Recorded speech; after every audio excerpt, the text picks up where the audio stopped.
Gene is a seasoned enterprise software professional, a devoted husband and father. That's, if you write it down, we're reading it. Now he goes like, oh, why did I write it? Yeah. And a lifelong athlete.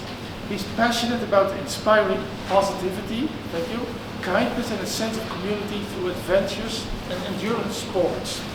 For Gene, life isn't just about reaching the finish line. It's about savoring the little moments each day and embracing the rewards of living passionately, authentically, and with gratitude. Cycling for Gene is more than an escape. It's a journey of discovery and adventure. It offers moments of beauty and challenges of suffering, but the rewards are extraordinary. Personal growth, breathtaking experience, and the lasting friendships forged along the way. Well, thank you. Well, first of all, thank you to everybody for being here this evening. I think when I was thinking about this presentation, what I wanted to discuss is we've all come into cycling through our own sort of histories, our own events, our own community, our own friends. And for me, cycling was, if I kind of wind the clock all the way back to when I was a kid, cycling for me was always an escape. When I was a kid, I came from a really chaotic family. Lots of, like, I could probably write a book just about how chaotic my family was. And I like to think that I got into a cycling addiction versus the rest of my family got into substance abuse addictions. And so, like, for me, it was an escape. I think even before I realized it was an escape, it's where I found moments of serenity and moments of solitude and escape from chaos. Because I never really knew what I'd be coming home to with a crazy family. I won't go through the details, but just to say that every one of my uncles spent time in jail, as did my father. And my sister's first husband is somebody she met in the jail while visiting my uncle. So that's sort of like my lifestyle when I was a kid. But I kind of identified this pretty early on in life that I didn't want to pursue the path that the rest of my family was pursuing. And somehow I just got into cycling. And at first, cycling for me was a means of economic transportation. Because when I was 13, 14, I really needed to have a job because I was living in a family that was pretty chaotic. I didn't have a lot of money. My brother had just divorced my dad. We were living sort of just the two of us, even though my brother and sister were off in their own various journeys. But I had to get around. So I had a job at Hardee's, and I bought a bike from a bicycle store. And I used to use it to go to and from work all the time. And one day I said, well, I'll go for a long bike ride. And on the way to this long bike ride, I got hit by a bus. And luckily I was okay. But my front wheel was warped. And I didn't have a lot of money. So I went to this bicycle store on Selmer Boulevard called Sportable. And it must have been like 84, 85. And they said to me, it's going to cost you a lot of money to fix this because your front wheel is pretzel. I said, well, what if you just sell me the rim and I'll fix it myself? And anybody who's built wheels will know that that's like no easy task. So I went home and I figured out how to do this myself. And I came back and said, look, I put the rim on, put the spokes on, I've gotten all tightened up, but it's a little bit wobbly. And they couldn't believe I had done this. So I said, do you want a job? And I think that started my relationship with the cycling community in Ottawa.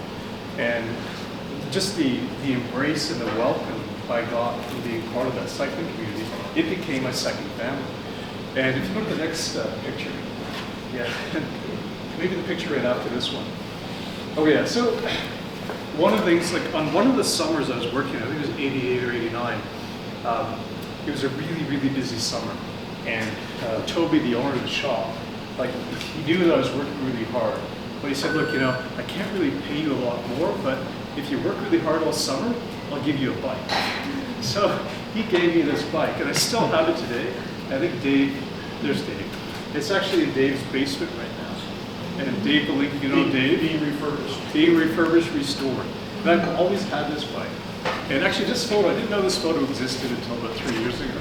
And this photo was taken, I think, in '92. An ex-girlfriend of mine took this photo, and I didn't know she had it, but she sent it to me about 3 years ago.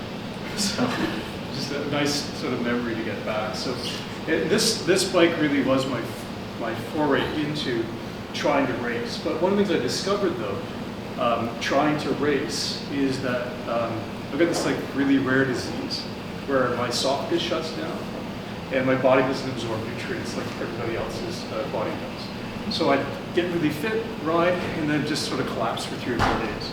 And so I discovered that even though I love cycling, I could never really become good or great at cycling. So it just always became like this passion of mine of being part of the cycling community.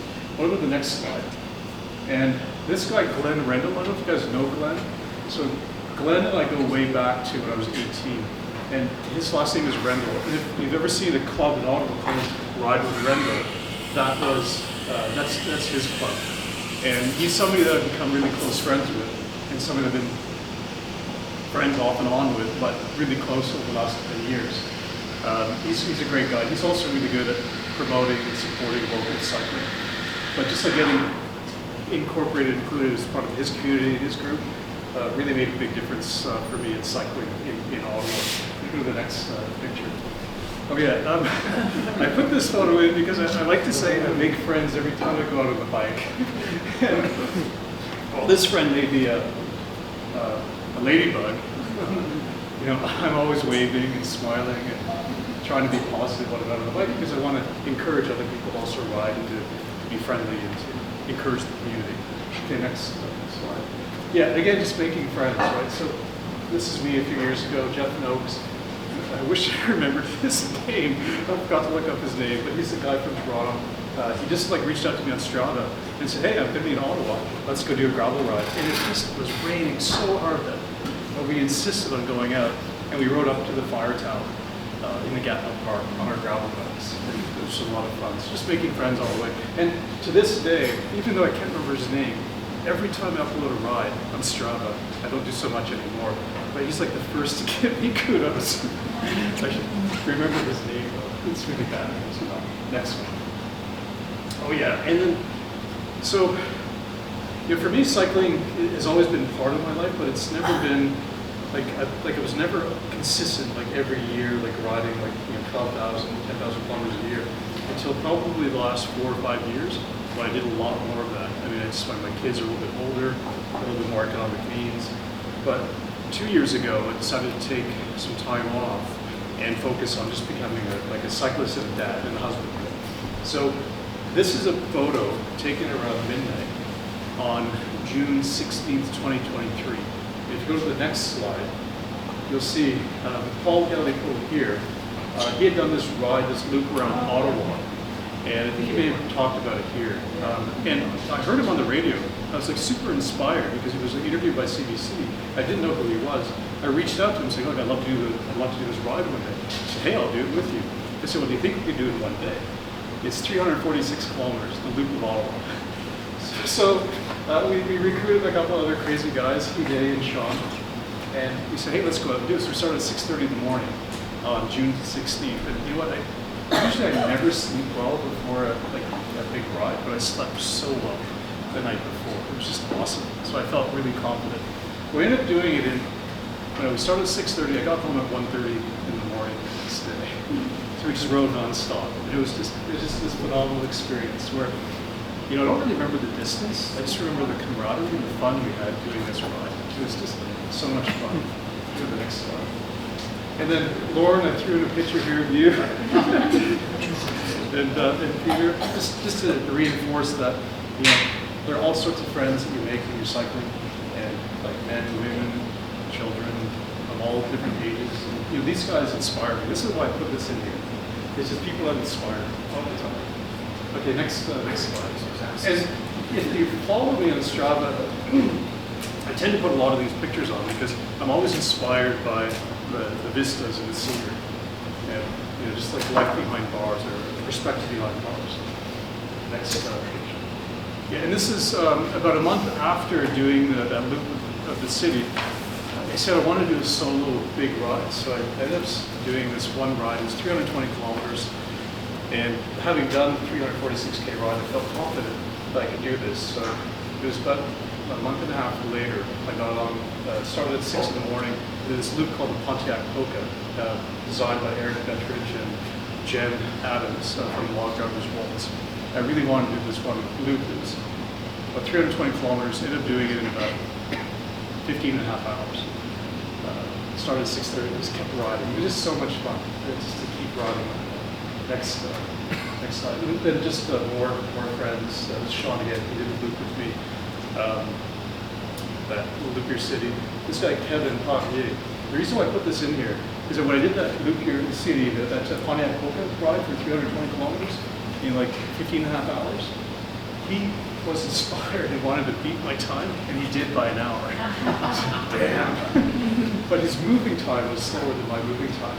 I just spent more time like chatting with people, you know, fixing my shoes. But yeah, he's super fit. He's a month and a day older than me, so he's super fit. Next slide. And then yeah, I also do a lot of bike packing. I know we're running out of time here, so I gotta get moving, but a lot of bike packing. This is just, I love the adventure on two wheels. This is what I like doing more now than just like getting out and like doing a loop with a gap. But this is more inspiring to me these days. Next slide. Okay, next slide. You've seen the photos of me smiling. And again, just the community around cycling. This is a fat bike. This was the Fat Bike, the Global Fat Bike Day 2023. The next slide.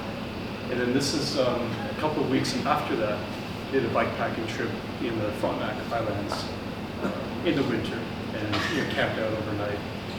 So it was a pretty warm night. We got really lucky. It was like 0 or -1 degrees, so it was pretty warm. Next slide. Yeah, another friend I met. He's also pretty ambitious when it comes to doing Mark Sue. He's a pretty crazy guy when it comes to doing long endurance sports. Next slide.